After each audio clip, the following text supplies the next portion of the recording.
Sen noshudliging tufayli 20 yil zindonda o'tirdi. Asta hojatchisi men ekanligimni yaxshi bilardi.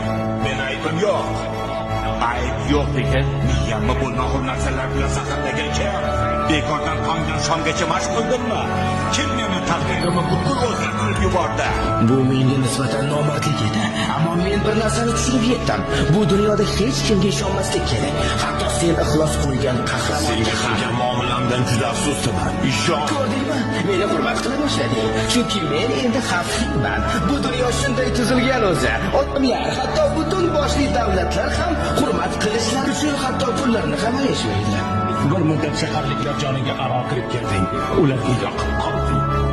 Ammo odamlar bundanda yoqtiradigan narsa bor. Ular qahramon mag'lubiyatga uchrashini tomosha qilib zavqlanishadi.